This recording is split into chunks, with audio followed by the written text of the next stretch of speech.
Você pode não dar muita importância a isso, mas os seus avós certamente já deram muito valor ao gelo. Conseguir essas pedrinhas refrescantes dava muito trabalho 100 anos atrás. É nessas horas que eu fico impressionado com a rapidez com que as coisas evoluem. Mas vamos ao começo. Na antiguidade, existiam diferentes formas de manter os alimentos em temperaturas mais baixas que o ambiente. Uma maneira era mergulhar a fruta ou o recipiente com o alimento em um riacho ou um poço com água fresca. Os egípcios utilizavam um método bem interessante para manter os alimentos frescos. Eles colocavam os alimentos dentro de grandes potes de barro que eram molhados por fora e constantemente abanados, utilizando a evaporação da água para baixar a temperatura. O mesmo processo utilizado neste refrigerador de leite antigo. Os poros do pote de barro permanecem úmidos devido ao efeito capilar da água, e a evaporação diminui a temperatura interna. Já os privilegiados que moravam próximos de montanhas congeladas podiam saborear uma bebida gelada ou até conservar os alimentos, utilizando o gelo natural obtido do topo das montanhas. Algo que as famílias mais afortunadas da Roma Antiga ou da China, por exemplo, podiam desfrutar. Na Pérsia, existia o Yakshaw, uma casa de gelo desenvolvida há mais de 2.400 anos. Era um projeto engenhoso que utilizava técnicas de ventilação natural e isolamento térmico para armazenar o gelo coletado no inverno e preservá-lo até o verão. Durante o inverno, a água era canalizada para um reservatório na parte externa, onde congelava durante as noites frias, produzindo gelo. Como o ar mais frio desce, o gelo coletado era armazenado no fundo do reservatório, que ficava abaixo do nível do solo. Por outro lado, o formato cônico com um furo no meio do teto permitia que o ar de fora circulasse através da estrutura e fosse canalizado para cima, levando embora o ar quente que acumula na parte superior. Era assim que os persas garantiam a bebida gelada do verão. Com o tempo, nos países ocidentais, surgiu um utensílio muito útil chamado de caixa de gelo, feito de madeira e metal e que permitia conservar os alimentos ao se colocar um grande bloco de gelo dentro, que era entregue pelo profissional chamado de o Homem do Gelo. E olha só, eles entendiam de física básica. O gelo ficava na parte superior, porque o ar quente sobe e o ar frio desce, não é mesmo? Mas voltando ao Homem do Gelo, ele nos leva a uma história bem interessante sobre o lucrativo negócio do gelo, que deixou o norte-americano Frederick Tudor muito mais rico e com o título de o Rei do Gelo. Muita gente não faz ideia disso, mas entre 1806 e 1920, milhões de pessoas no planeta obtinham gelo de navios saindo de Boston, nos Estados Unidos. Este lago, por exemplo, foi um grande produtor de gelo. Em 1806, Frederick Tudor percebeu que a maioria dos navios que saíam do movimentado porto de Boston saíam vazios para buscar mercadorias ao redor do mundo. Na verdade, eles não saíam totalmente vazios. Para melhorar a estabilidade dos navios, os porões eram preenchidos com pedras para aumentar o peso de lastro. Tudor também percebeu uma coisa que ele tinha em abundância e que ao mesmo tempo não tinha valor algum no lugar em que estava, mas que nos lugares mais quentes do planeta, onde muitos daqueles navios atracavam, era um item inexistente: o gelo. Não demorou muito para ele ligar os pontos e ver que estava diante de uma situação de um produto barato, transporte barato e demanda alta, já que ele podia substituir as pedras levadas no fundo dos navios por centenas de blocos de gelo. Obviamente que a maioria das pessoas não acreditou que o gelo pudesse ser levado muito longe, mas ele foi. Após algumas tentativas, Tudor desenvolveu um processo para enviar os inúmeros blocos de gelo envoltos com serragem, que é um ótimo isolante térmico e que já era utilizado há muito tempo para armazenar o gelo nos locais mais frios ou perto de montanhas congeladas. Uma abordagem que permitiu que o gelo de Boston chegasse a lugares como Nova Orleans, Havana em Cuba, Pernambuco, Rio de Janeiro, Bombai na China, Austrália, Hong Kong e inúmeras outras localidades. Pronto, estava formado um milionário comércio global de gelo, que empregava milhares de pessoas já em 1830. Pessoas que trabalhavam no corte do gelo nos lagos, no transporte até os navios, no armazenamento, no transporte ao redor do planeta. Um comércio que tinha um impacto ambiental próximo de zero, já que ele utilizava o gelo que se formava naturalmente nos lagos do norte gelado e os transportava para os locais mais quentes utilizando veleiros movidos pelos ventos. Só que a inventividade humana logo alcançaria a habilidade da mãe natureza e todo esse pessoal ficaria desempregado. Na verdade, a máquina que acabaria com o negócio do Rei do Gelo já estava em desenvolvimento mesmo antes de ele iniciar o seu negócio global em 1806. Em 1755, na Escócia, William Cullen já havia produzido gelo em seu laboratório utilizando éter, que é um anestésico. O que ele fez foi colocar o éter em um recipiente fechado e retirar o ar, criando uma pressão negativa, um vácuo parcial. Isto reduziu o ponto de ebulição do líquido e fez com que ele evaporasse rapidamente, absorvendo o calor e formando cristais de gelo na parte externa do recipiente. Um experimento simples que lançou a base para que os inventores seguintes desenvolvessem suas máquinas. Em 1805, o norte-americano Oliver Evans foi o primeiro a descrever a refrigeração por compressão de vapor e a propor um projeto teórico do primeiro refrigerador, identificando todos os componentes principais. Mas levaria 3 décadas até que alguém fosse capaz de construir um exemplo prático. Em 1818, o inventor norte-americano Jacob Perkins, que vivia na Inglaterra, conheceu pessoalmente o inventor Oliver Evans, que explicou as suas ideias sobre uma máquina de refrigeração. Tendo como base estes conhecimentos, Perkins projetou e patenteou na Inglaterra sua própria versão de uma máquina para produzir gelo em 1834. Uma máquina que empregava um inovador sistema de compressão de vapor de ciclo fechado, que se tornaria o segredo por trás do funcionamento dos refrigeradores. Também era um protótipo não destinado ao uso doméstico, já que utilizava substâncias perigosas como éter e amônia no processo de resfriamento, e que não passou da fase de protótipo, visto que o Perkins acabou falecendo em 1849. Outro inventor que utilizou as ideias de Oliver Evans sobre este assunto foi o médico norte-americano John Gorrie. Especialista em doenças tropicais, ele utilizava bacias com o gelo obtido do Rei do Gelo para resfriar os quartos de seus pacientes com febre amarela na Flórida. Algo que era muito caro e inviável, como pode imaginar, uma situação que fez o Gorrie entrar na pesquisa de fabricação de gelo artificial. Em 1841, ele começou a trabalhar em uma máquina que utilizava a compressão e a rápida expansão do ar em uma serpentina submersa em um tanque com água salgada para produzir o gelo no tamanho de tijolos já em 1850. Em 1851, ela se tornou a primeira patente desse tipo de máquina nos Estados Unidos.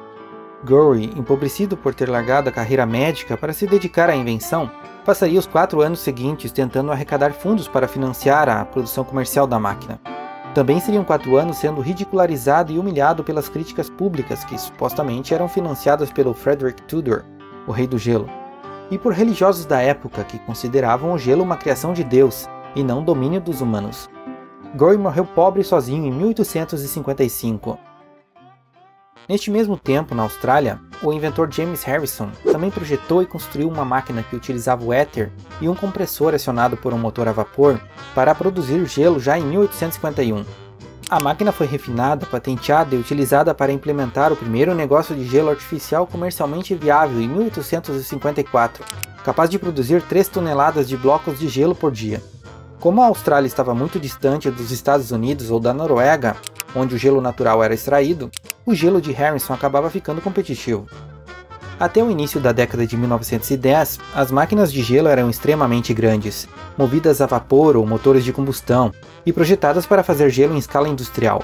Esta aqui, por exemplo, é uma fábrica de gelo portátil usada pela Cruz Vermelha Americana. O primeiro refrigerador elétrico para uso doméstico relevante só seria inventado em 1913. O Domelré foi desenvolvido pelo norte-americano Fred William Wolf, e até chegou a vender algumas centenas de unidades. Só que era um aparelho pouco atraente e caro para o público mais amplo, e com muito espaço para melhorias, não é mesmo? Em 1918, William Durand, cofundador da General Motors, comprou uma pequena empresa de refrigeradores e fundou a empresa Frigidaire, que iniciou a produção em massa de refrigeradores domésticos. Uma produção que ainda assim era bem pequena. A situação só começou a mudar com o lançamento do refrigerador General Electric Monitor Top, lançado em 1927, considerado o primeiro refrigerador doméstico acessível para a classe média e que realmente foi produzido em massa nos Estados Unidos. O diferencial dele era o seu compressor localizado na parte superior, lembrando a torre do canhão do USS Monitor, daí a origem do nome. Uma característica que mudaria já no final da década de 1930, com as peças do compressor sendo alocadas na parte inferior do refrigerador. Um modelo que, apesar de inovador e funcional, ainda não conseguia impulsionar as vendas como esperado. Em 1930, apenas 10% das famílias dos Estados Unidos tinham um refrigerador em casa. O principal motivo que ainda segurava as vendas desses equipamentos, além do preço, é claro, eram os produtos tóxicos utilizados no líquido refrigerante, que frequentemente vazavam, provocando morte. Fato que ainda em 1930 mantinha viva a indústria do gelo natural. Isso só mudou quando as empresas americanas DuPont e Frigidaire da General Motors se juntaram para desenvolver o famoso gás Freon em 1929, que era menos perigoso para os humanos, inodoro e não inflamável, mas que décadas mais tarde descobriu-se ser extremamente destrutivo para a camada de ozônio. Apesar disso, o gás freon removeu o último obstáculo para que as vendas dos refrigeradores disparassem em todo o mundo.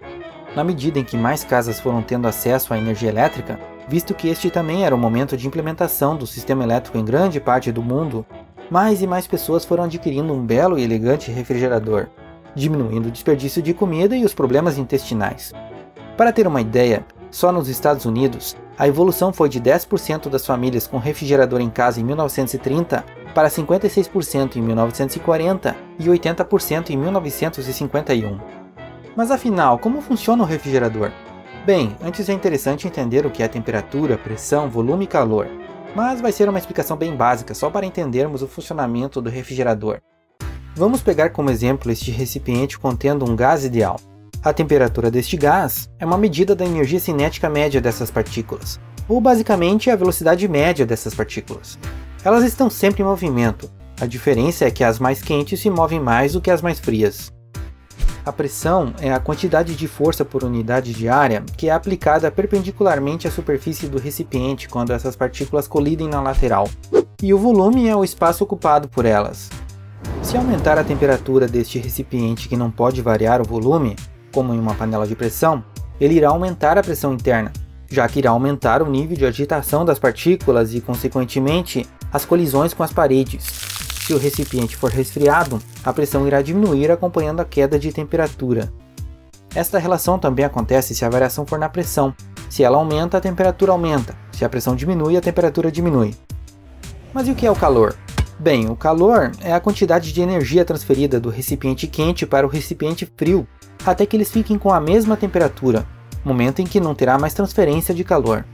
Outro ponto importante para entender o funcionamento do refrigerador é estar ciente de que quando um líquido evapora e se transforma em gás, ele absorve uma quantidade de calor, e quando o gás condensa e retorna para o estado líquido, ele libera uma quantidade de calor. Isso é fundamental para entender o funcionamento da máquina de refrigeração. Aliás, é assim que funciona o sistema de refrigeração do nosso corpo. Quando suamos, o corpo libera o calor para o ambiente através da evaporação do suor, já que para o suor evaporar, ele absorve o calor do corpo. E quando a bebida gelada fica molhada por fora, é porque ela está absorvendo o calor do vapor de água que está no ambiente, que condensa nas pequenas gotas de água, ou seja, a tua bebida está ficando mais quente. Voltando para o refrigerador, imagine ele como uma máquina que bombeia o calor de dentro de uma caixa térmica para fora, utilizando uma bomba de calor. Basicamente, um líquido refrigerante absorve o calor dos alimentos, evapora e leva o calor para o lado de fora do refrigerador, onde ele volta para o estado líquido e libera o calor para o ambiente. Mas como o teu refrigerador faz isso? Essencialmente, são 5 componentes principais que ele utiliza para gelar a sua bebida: o compressor, a serpentina condensadora, o expansor, a serpentina de evaporação e o líquido refrigerante. Quando o líquido refrigerante passa pelo expansor, ele enfrenta uma queda repentina de pressão que também diminui repentinamente a sua temperatura. Na sequência, o líquido extremamente frio e em baixa pressão flui pela serpentina de evaporação dentro do refrigerador, absorvendo o calor dos alimentos e aumentando a sua temperatura, até que evapora se transformando em gás, momento em que absorve ainda mais calor. Na sequência, este gás segue em direção ao compressor, que aumenta a sua pressão e, consequentemente, ainda mais a sua temperatura. Um gás muito quente de alta pressão agora flui pela serpentina condensadora, que está exposta à temperatura ambiente, que é muito mais baixa se comparada com a temperatura do gás. Neste momento, o calor é liberado na atmosfera, diminuindo a temperatura deste gás que está em alta pressão e que se condensa voltando para o estado líquido, momento em que ele libera ainda mais calor antes de seguir em direção ao expansor para repetir o ciclo. Quanto ao líquido refrigerante utilizado neste processo, atualmente ele se chama tetrafluoretano, um refrigerante HFC que a pressão atmosférica entra em ebulição a uma temperatura de menos 26 graus centígrados, se transformando de líquido para gás. Lembrando que a água entra em ebulição a 100 graus centígrados. Este refrigerante HFC substitui o CFCr12, também chamado de Freon 12, uma substância que, como você já sabe, destrói a camada de ozônio. Bem, agora que eu sei o trabalho que dava conseguir umas pedrinhas de gelo antigamente, acho que vou até tomar uma bebida gelada. Inclusive, comenta aí qual é a sua bebida gelada preferida. Antes de me despedir, gostaria de deixar um agradecimento especial aos apoiadores do canal Lucas Polo, Thiago Dutra, Afonso Júnior e Gilmar Gonçalves.